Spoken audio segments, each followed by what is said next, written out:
Hi පොඩි අද වෙනද විදියට නැතුව වෙන විදියකට මාළු හදමු. මෙන්න මේ මාළුව තමයි මම අරගත්තේ. මම මේ මාළුව පිටින් ගෙදර ගෙනාව හින්දා මමම කපාගත්තේ මාළු එක.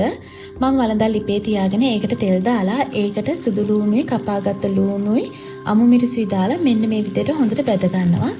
මේ මාළු එක අද මම හදන්නේ ටිකක් මිරිස් වැඩිපුර දාලා. වෙනද මම හදද්දි බෙදපු 3-5 වල රසය තමයි වැඩිපුර එන්න හදන්නේ. ඉතින් මේකට මම මිරිස් කුඩු මේස හැඳි දෙකක් දා ගන්නවා.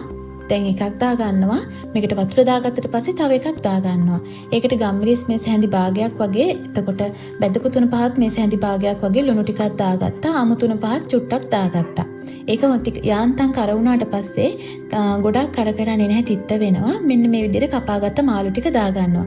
මම මාළු ටික කපද්දි පොඩ්ඩක් තැළුණා. මේ මාළු එක හැබැයි එහෙම තැළුණා කියලා කැඩි කැඩි යන්නේ නැහැ.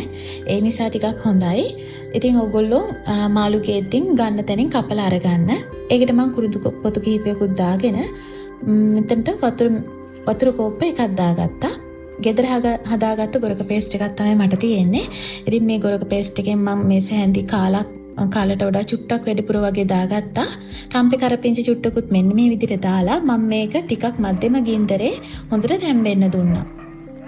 මෙන්න මේ විදිය තමයි මම මේ මාළු එක හදාගත්තේ. වෙනද මං හදද්දි එක මාළු ටික බදිනවා. එහෙම නැත්නම් මාළු ටික හොඳට අනලා තියලා තියෙනවා පැය කිහිපයක්. ඒ විදියට කරනවා. අද මම මේ විදියට තමයි මේ මාළු එක හදාගත්තේ. මේ රෙසිපි එකත් හරිම රසයි. සැරට වගේම හොඳ රසට කන්න කැමති කෙනෙකුට මෙන්න මේ විදියට හදලා බලන්න. මම මේ මාළුයි පරිප්පුයි බතුයි තමයි කෑවේ. මාරම රසයි. ඕගොල්ලෝ අනිවාර්යෙන් හදලා බලන්න.